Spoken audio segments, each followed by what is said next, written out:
Welcome back to another episode of the Cretelife podcast here from sunny Indianapolis, Indiana in the Flatwork Kings studio. Your host, Will Mattingly, founder and creator of Flatwork Kings, here with my co-host, Phil Laraway. Good morning. Good morning, sir, and our producer, Chris Sargent. Thank you for being here. So today we have a special guest calling in. Phil, who do we have? We have Ross Koopman of Koopmans Concrete. Where are you from, Ross? Ironton, Iowa, which is just northwest Iowa on the South Dakota border. All right. So tell us a little bit about your concrete company and, what got you started in it, what drives Ross in the morning and in the afternoon and at night. Okay. Yeah, so I started the actual construction company started in like 1979. My dad, there just wasn't enough work on the farm, and he'd always kind of been interested in construction, so he worked for a couple construction guys. And we could go into it, but to make a long story short, one guy kind of wanted to hire him, and so he quit one company and went to another, and all of a sudden they did one job, and then the guy said, well, I thought I'd have more work. I don't have any more work. So okay. Yeah.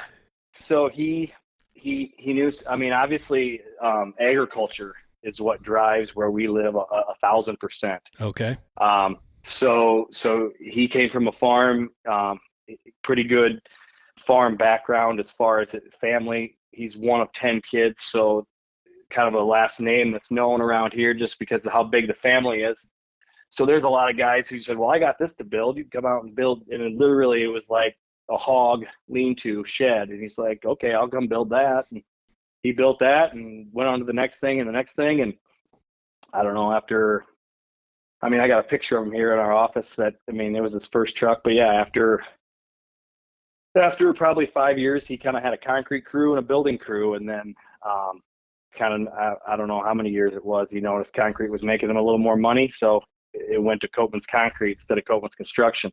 Okay. And so that's how it kind of got started, to make a long story short. And then I grew up working for him every summer. I guess wasn't super into baseball, so just started working for him in middle school, and then for sure every year and every summer in high school, pretty much full time with his crew.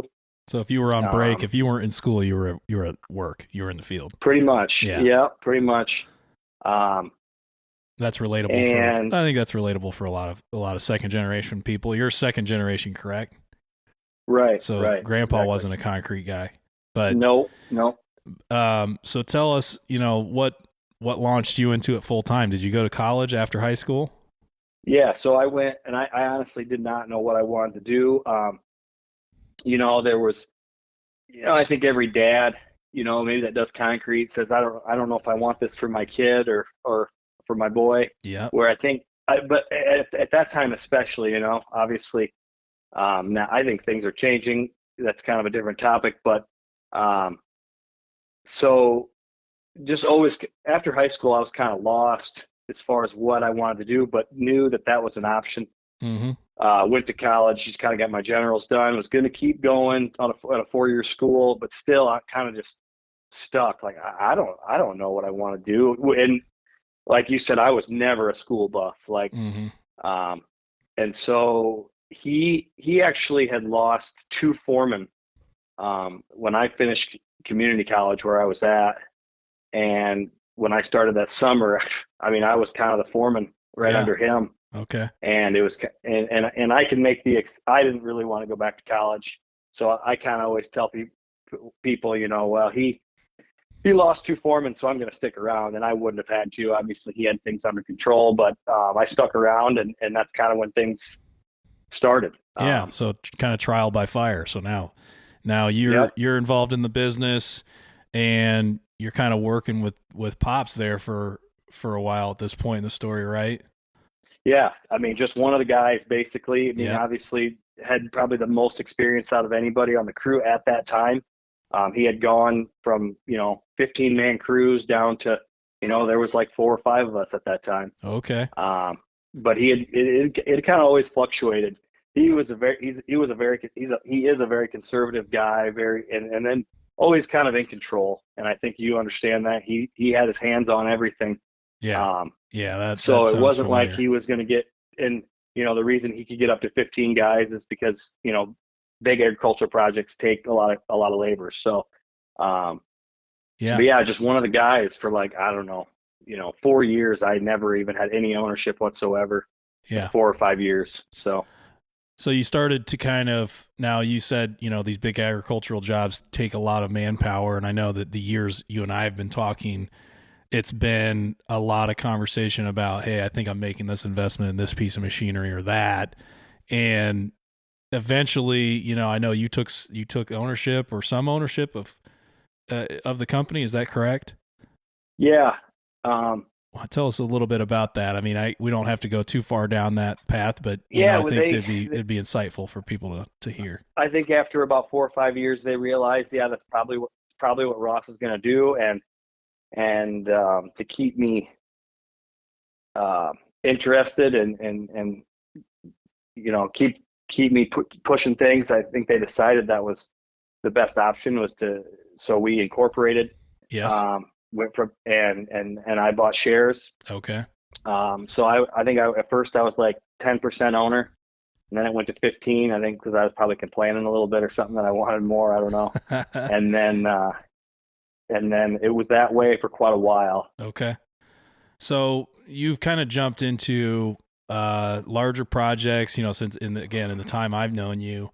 And you said, you touched a little bit on your pop's crews kind of fluctuating between 4 and 15 people. And where are you at now? And what type of projects are you doing? Any different type of projects than your dad normally would have chased, or are you kind of just concentrating on the same general outline of projects with better equipment? What has changed?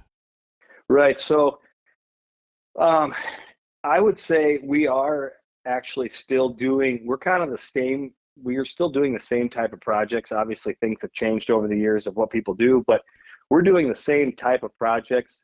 I guess if I could call myself successful, where I've success is we were kind of starting to kind of exit the larger ag projects at a point at about 8 years ago, I'd say, because of new technology.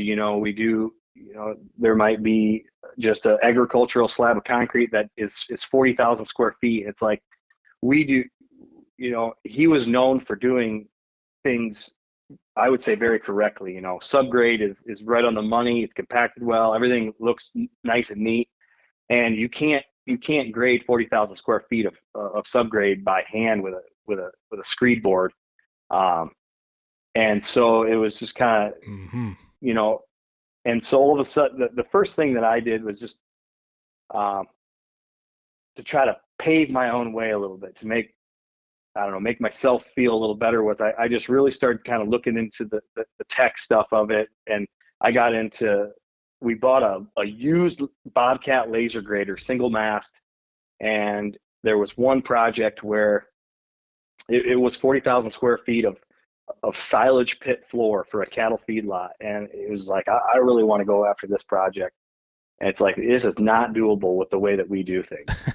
and so we got that box blade, and I bought a dual grade laser because the whole project was on a dual grade, and just figured it all out. And that was kind of, I would say that project was like, okay, we're hopping back into some of these larger projects. So you got some equipment that made you a little more apt to compete with those type of projects or contractors that were kind of in the modern day of those projects. Is that kind of what I'm gathering? Yep. And we still, do driveways, houses, sidewalks, but definitely at that time that kind of jumped us into something different and allowed us to have a much bigger workload with the same amount of manpower. Really? Wow. Yeah. So right away, just one extra trailer probably, but you're hauling this, high tech equipment from job to job all of a sudden, and you're finding yourself not in need of the extra 2 or 3 guys, right? Exactly. And not only the extra need of 2 or 3 guys, but the entire crew at the end of the day is like, still kind of laughing and having a good time while they've worked all day, and they're not kind of walking out of there like saying, "Oh my goodness, like we can barely walk. I don't know how we're going to come back into work tomorrow to keep doing this." Yeah. So you've noticed, you've probably noticed a net benefit with your crew. Obviously, the more technology and things you implement saves their backs a little bit. Definitely. I think that if you want to talk about tech and labor saving equipment, the upsides are pretty equal as far as the money that it makes you and the help that it helps you retain, and the spirits that it lifts up. Just guys they're still working all day, they're still doing their stuff, and you're getting so much more done, but yet it's not always about the dollar. Yeah. I don't know how you're going to keep health if you're doing things the old fashioned way forever. Yeah. And that's something that, people like your father and probably my dad too, you play their cards, they play their cards close to their chest, it's really just arm's reach kind of management, it's low stress, low headache, Yep. And I think there probably comes a time in all of our lives where we'll probably get to that point, right? Where you're just kind of like, well, I'm going to do whatever, I'm looking out for number one all of a sudden, and I think as a young business person though, you do have to be somewhat selfless. You have to say, well, it's not all about me anymore. It can't be until, maybe you get to that point. But right now it's about, trying to build a healthy company around you.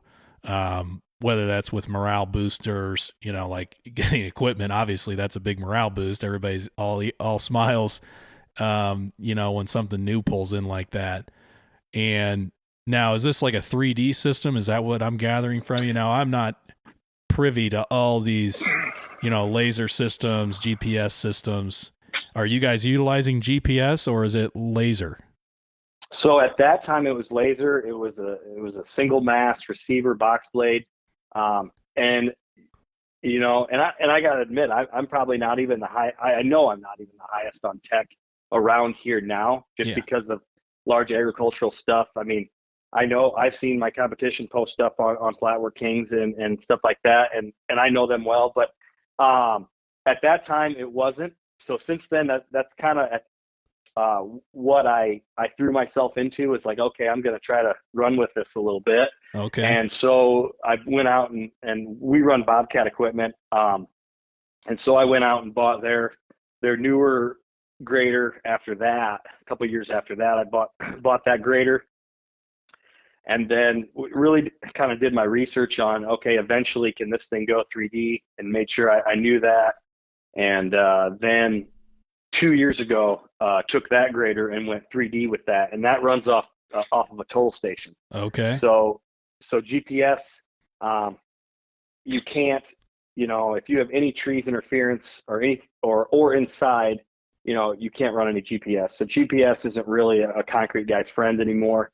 If you see pavers, like big mainline pavers, they're running off of total stations too. So that's what we're running off of, is a Trimble total station when we run 3D on our grader now. Wow. Now, for somebody like me that might be listening that's totally not in this niche part of the market, like primarily my concrete business is doing, patios and driveways and such, but the 3D stuff really fascinates me. Now, Trimble, there's a few different brands out there. I mean, what's the entry cost? I mean, over the last 5 or 8 years, what do you think you've spent on these investments? $1 million or 500,000, or could you even put a number on it?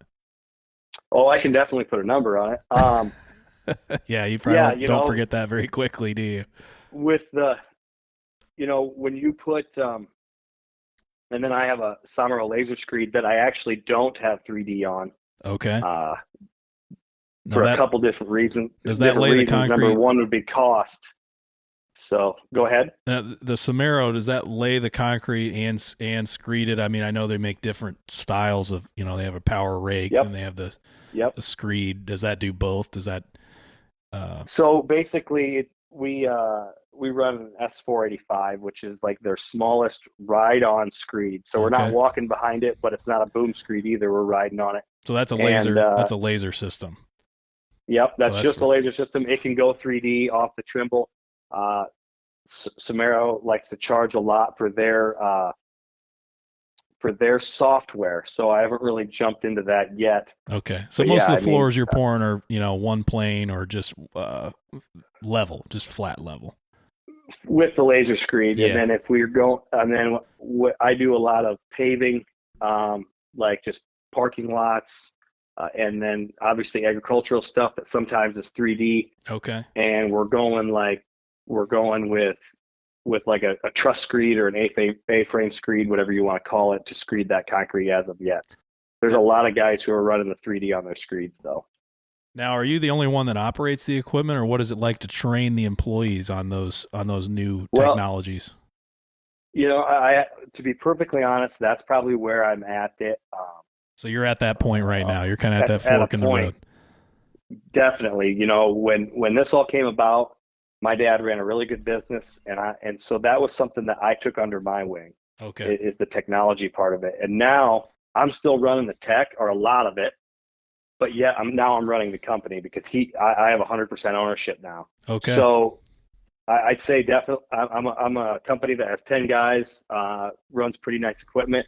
And I would think that this is an issue with a lot of companies my size that are doing either agricultural work or commercial work. You're kind of at that cusp of breaking out into, who's going to be my right-hand man, so to say. Who's going to run that? Yeah, exactly. And the laser end of it is a lot easier than the 3D end of it. And I'm at a good place because, when you're pouring concrete or placing concrete and you're going to pour 15,000 square feet or more or whatever it is, and whatever you're using to screed it goes down, shit hits the fan big time. Yeah. And so right now we're just using that 3D system to grade the subgrade. So if it goes down and it's just me or two other guys there grading, not the end of the world. But if it was screeding, if we were screeding and it goes down, and that happens, that definitely happens to guys, and they cut the pour off and they're done because the toll station quit working. They don't know why it's not working. Yeah. So having those redundancies, so to say, or have two total stations, is that the solution? You just have two of everything. If you want to spend another $40,000 just on a total station.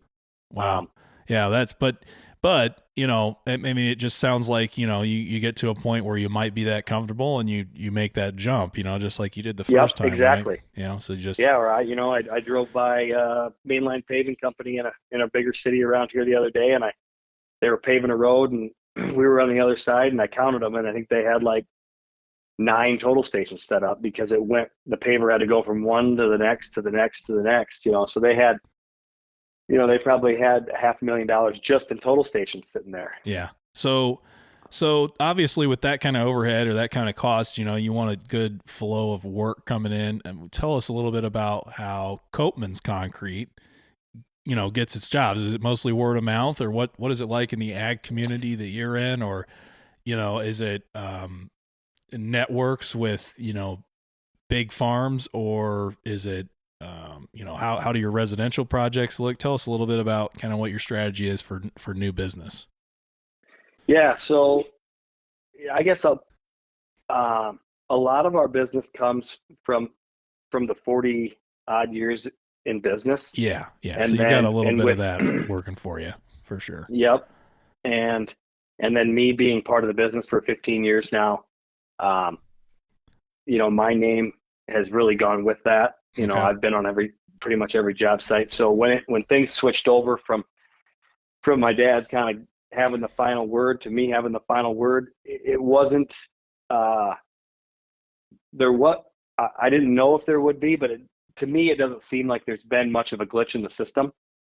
And I guess that's good. Yeah. Cause I'm sure that's a great thing to say, because people have seen me out there doing it. They kind of slowly saw me take over. I did, for the regular customers, I did some of their jobs when my dad was still around, do it on the sites all the time. And so it was a very, very easy transition, which is great. So that's good. Yeah. I mean, you've got a good head on your shoulders too, right? You're humble about it, but it's pretty easy to be a second generation jerk too. That's just the stereotype of kind of second generation. And I think that's the furthest thing that I would want to I'd want to stay away from that as far as possible. Yeah, you don't want to be and while that guy. right, exactly. So you don't want to be the guy that says, that where, big farmers are like, well, I really liked working with his dad, but he hasn't, this kid hasn't worked an honest day in his life, and I'm not, Right. not a fan, et cetera. So you kind of, as long as you're aware of those things, I think the transition goes a little better. And I know you're humble about that, but it does take a certain level of self-awareness to kind of make sure that you're honoring the reputation that your dad had built. That is a job in itself. It's not easy to take over and quote unquote fill somebody's shoes, right? Yeah, and time. I think in the back of my mind, I always, when is it going to be my time? When is it going to be my time? And obviously when you're immature, you think those things.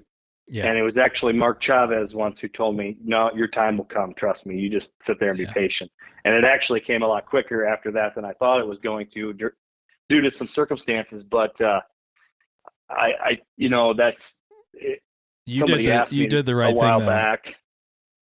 Was what is the biggest what is the most advice you'd give young kids that maybe want to go into the construction field? Is you still got to put in your time.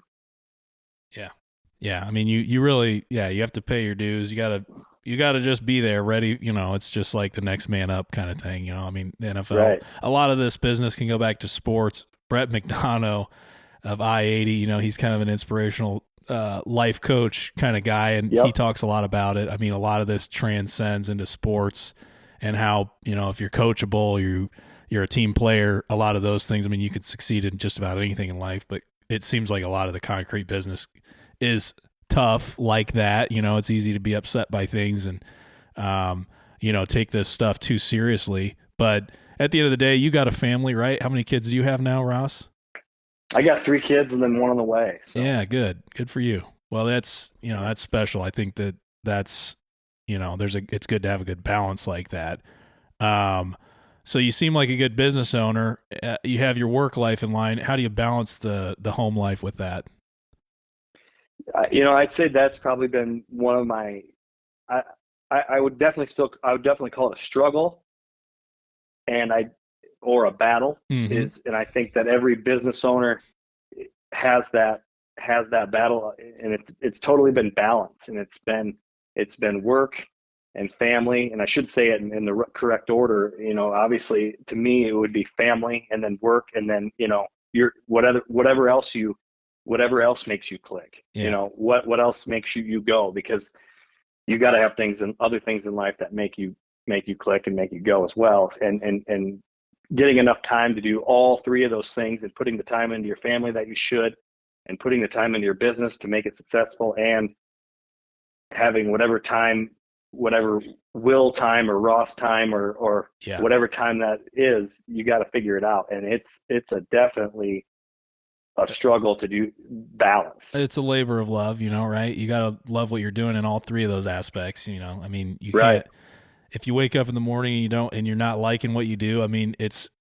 from my experience, it's worth trying to change your lifestyle, your outlook, your gratitude towards things. But at the end of the day, you really don't want to, drag yourself or your family through the mud, So being the boss, so to say, it comes with a package of, things that could definitely infringe on your family life, or infringe on, your hobbies or your church life, or whatever that third subject might be. But it's a battle worth fighting. You got to learn how to balance that and just try your best. Obviously having a wife or a family that understands the struggle is nice, but, it's never ending. I think you get a little better each day at handling that.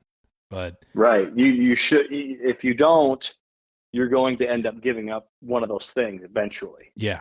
If you don't slowly figure it out. Nobody has it mastered. Nobody's perfect at it, but yeah, I think it's a constant battle of just doing your best at each thing and finding that balance where you should be for you and your family and your business. Yeah. So, I mean, for you and your business, I mean, growth hasn't necessarily been by numbers. You've said that to me before. It's been more in the tune of, advancing technologies for, the health and wellness of people, obviously your mental health, your physical health, all those things. I'm going to let Phil chime in a little bit. He wants to ask you a little bit about your experience with Flatwork Kings. Yeah. So, hey, Russ, I was wondering, the 2019 event you did attend, correct? Correct. Okay. And tell me a little bit about just, your experience at it and, what you saw a lot of guys gain, or just something you'd like to see at the next one. I think everybody's take, what they presented on, was super awesome. I mean, there's so many things that I could relate to there. But I will tell you, the biggest thing that Flatwork Kings will do for you, which I started doing before, thankfully I started doing before Flatwork Kings started, is it's going to help your networking, right? Sure. So there is not one way to do anything in concrete, and that's a fact. I'll argue all day about that. I mean, people do things totally opposite and come out with the same result, right? Mm-hmm. And I was taught how to pour concrete from one guy who never really got taught by anybody. He totally learned it on the fly. So how he does things and did things was 100% different than a lot of the world, but he did great work. But maybe it wasn't always the easiest way, or maybe it wasn't always the best way, and maybe he didn't have the best outcome. So, back in the day, I started watching videos, and it was Mark Chavez's videos like in 2015, 2016 on YouTube, and then started sending him messages somehow. I don't even know how. Yeah. Asking him, like, how do they do that? How do they do this? And so when Flatwork Kings came about, it just made it so much easier to network. So, yeah, that's powerful. I got network. That's huge. It's great. Like, so when I'm asking questions about buying out a business, because I had to buy my dad out, I can ask Bo Hahn, because he gave a speech on that at Flatwork Kings, and he's like a freaking expert. And if I have, and so I don't want to take anything away from the speeches or the presentations at Flatwork Kings, because they're great and they might hit home, like a lot of things hit home with me. But I think attending that event and meeting a few different people here and there is going to be tenfold better, because you're going to have so many more sources in the future for things that come up, because things are going to come up. That right there is really what what I'm trying to drive home. And that's the picture of, that's what masterminding is all about. It's just, the support, learn, grow, the mantra of Flatwork Kings. I mean, it all started because of, maybe because of the innate need that I had, the necessity that I had to network, just like you, right? You've only seen one side of the street for so long that Exactly. I think if you really want to be successful, you have to put yourself in somebody else's shoes. And the best way to do that is social media, following industry pros, whether it was, we got a lot of concrete magazines. I'm not sure about you, Ross, but just in the mail, you get Concrete Contractor, or you get Equipment Monthly, or whatever. It just comes somehow through osmosis, but, or it may be an ag related magazine or publication. I mean, that's what it was 10, 15 years ago. It was a lot of stuff that came in the mail, and I would read that and see names like Bob Harris and see, Rocky Jean's business course. And that was really what started for me. I mean, I went to some of those courses, went to those trainings, and messaged, and went, with the advent of social media, you can message these people directly. I mean, what do you have to lose?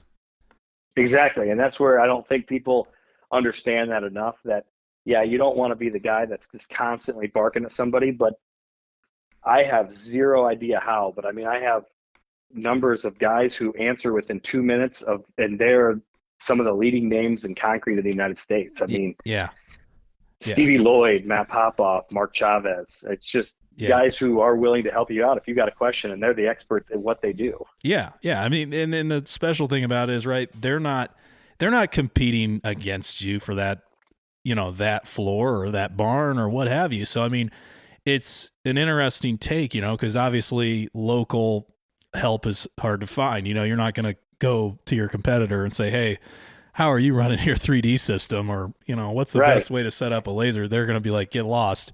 But and naturally so. I mean, right? Dealing with local business partners or trades. I mean, there's a level of respect you have to have for that, that proprietary system you might have, and those kind of things. But ultimately, the networking comes from a broader range, the whole country, or the worldwide. I mean, social media, you're talking to somebody who's in Australia using the same Leica system or the same Total Station or Trimble, whatever. It's very universal. So the language, particularly from one industry to another. I mean, we're talking about concrete here. So again, like you said, there's 100 ways you can do one task. But if you challenge yourself to learn 50 or 75 of those ways, you can really start to mold a better way. Right. Yeah, specifically what works for you best, right? Yeah. Exactly. Yep. And I think, so that's, and you're coming this year, right? You're going to be at the Mastermind event? I haven't signed up yet. I don't. Okay. But I need to get on that. Yeah. All right. Well, we'll plan on seeing you there. Right. Yeah. But the 2019, 2020, that was a good one. This one's going to be a lot, very similar, but better, I like to think. Now you got Mark talking. I talked to him the other day. He was preparing, right? Yeah. So, the McDonough brothers, I call them the trifecta. That's Ryan, Mark, and Brad are all three going to be there presenting on different topics from I-80. Nice. Yeah, so that'll be fun. Danny Barrera, he's going to be our MC/host. He's got an energetic tone in his voice that you need to have at this kind of event. So that's going to be special. I'll obviously be there. Bill Barham out of Colorado, he'll be back by popular demand with his bidding projects to protect your business, and he's really big on that. Now, so as word of mouth being important for you and gaining your business and balancing your home life, how has Flatwork Kings helped specifically to better your network? Anything else you want to add to that? Just, I mean, you've named some big names, Mark Chavez, Stevie Lloyd, those guys are more in your market. Well, I wouldn't say that, but when I'm even dabbling in their market, and I got a question, but when you're talking about balancing things, as far as, so things kind of changed for me this year. I went from kind of being that tech guy and getting the larger projects that we were doing done as quick as possible and as efficiently as possible.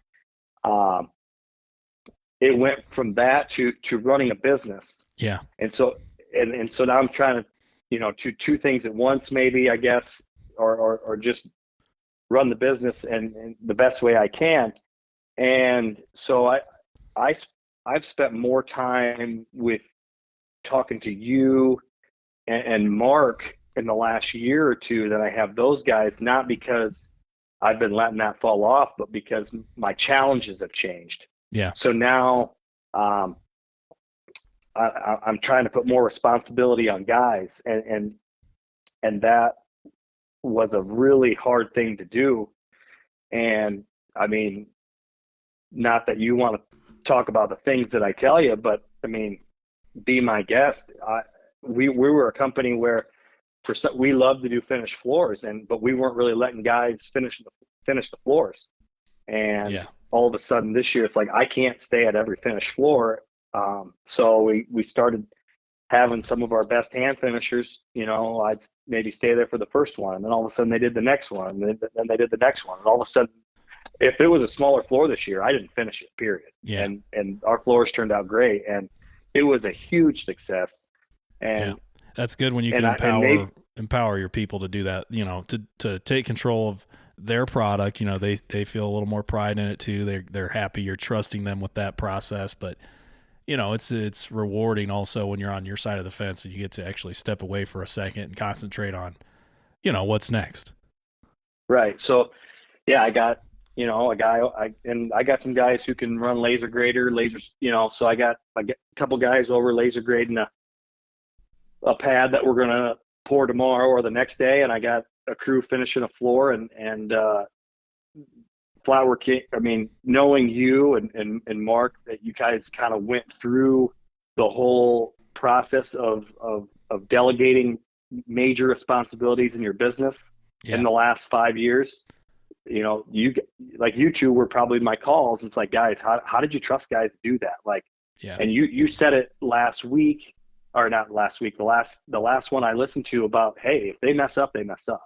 Yeah. And I think I'm there. It's just at a different level. Maybe I'm not going to let them totally botch a floor, but yeah. You don't need to prove a point to a certain extent, you know, but hey, I mean, like they knew if we were finishing a small floor and I had to jump in, they were probably a little behind the floor.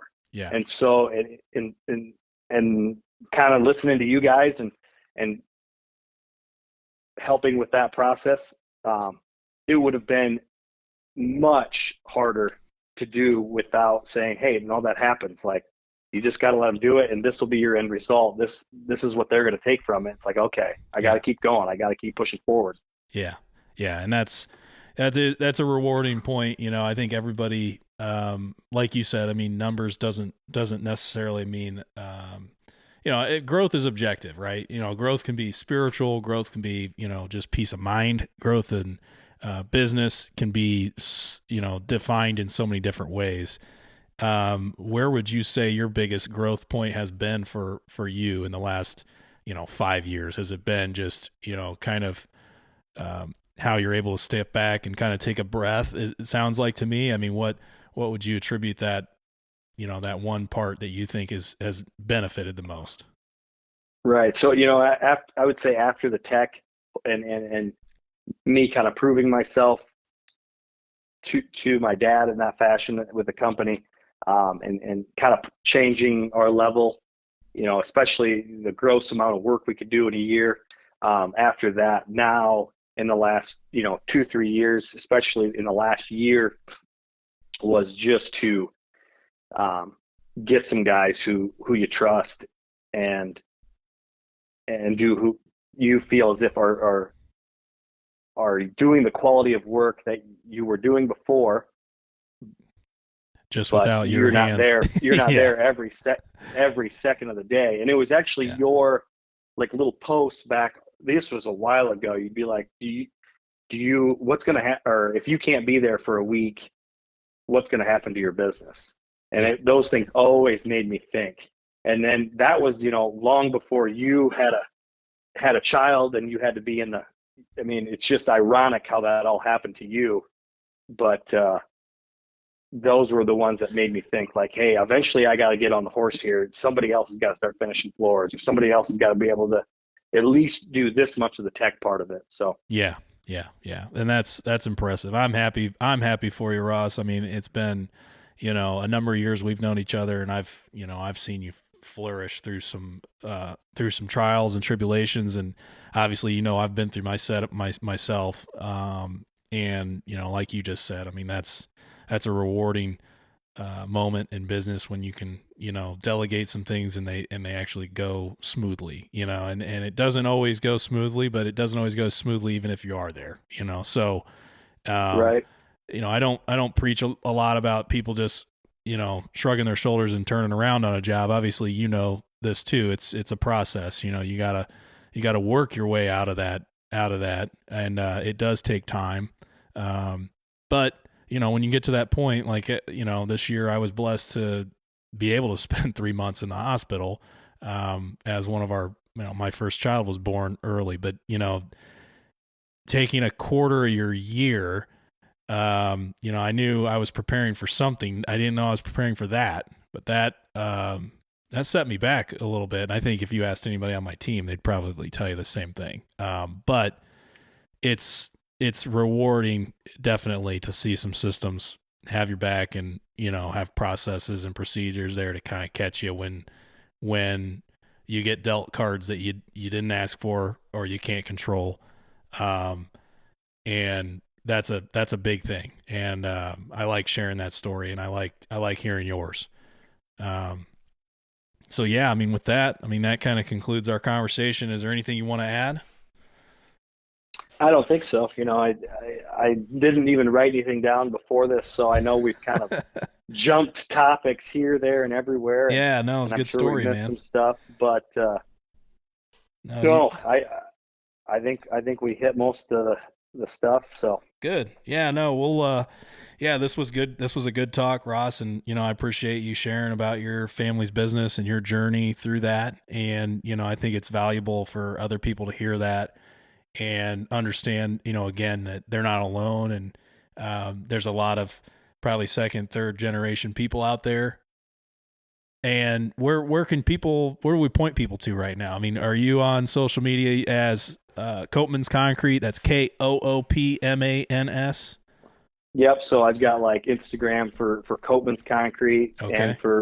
and Facebook, and then I have personal accounts under my name, so that shouldn't be hard to find either. And that's just I Ross Koopmans, Yep. Yeah, and I've ROSSKOOP. definitely slacked in the last year or two in the business social media, just because I'm transitioning from basically You had a little more time before. co-owner. Yeah, and so Yeah. I turned into kind of I wasn't much of a number cruncher before. I mean, I helped estimate projects and say, well, I think that should be a little more, or I think we can do that for cheaper. But I didn't crunch near as many numbers as I have the last 2 years. So Yeah. my time is spent doing some different things. But I definitely love the social media aspect of it. And if anybody has any questions, if you're at that crossroads of any of the if it's any of the topics that you think I could even give a little bit of advice, don't even hesitate to ask, because that's if my career thus far has been even close to successful, if you even look at my stuff and think that, it's a huge accreditation to people who I call, and maybe I need my handheld sometimes, but I'm willing to say, hey, no, you're on the right track, or no, my opinion is you need to back off a little bit, or whatever it is, because there's somebody out there in your exact situation for that part of your, everybody's got different things going on, but Yeah. if it's a business question, usually, I mean, to be honest, yeah, I call you, I call Mark, and because I think we're relatable in size a little bit. Not that I have 40 guys, but just some of the stuff we do. Yeah. Obviously, I'm Yeah. not going to call Stevie Lloyd and say, hey, what, but if I got a finished floor question, yeah, that's probably who I'd ask, or Chavez or Popoff. But there's just I mean, I can't even tell you. I could go on forever and list the guys that like would pop into my head for that situation. Yeah. And so Yeah. I think it's for me, it's been huge. Not everybody needs that. Some guys think they got it all under control. And I just know there's somebody out there that can answer that question better than I can usually. Yeah. Yeah. No, you've been good, Ross. It's been awesome to have you on here. I mean, you've been you're a leading example in humility and just, understanding that you don't understand everything sometimes, and that's where all of us are at in this business. We're in it together. We're here to figure it out together. And, it's been an absolute pleasure having you on. Yeah, thanks a lot for sharing all that with us. No, I appreciate it a lot, and thank you for asking me to be on here. Yeah, well, awesome, Ross. Well, we look forward to following more of the Koopmans Concrete story as it unfolds, and we'll look forward to doing this again with you. Sounds good. Thanks a lot.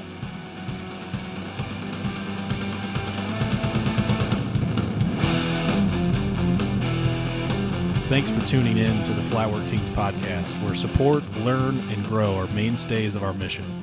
Learn more at flatworkkings.com or in our Facebook group at Flatwork Kings.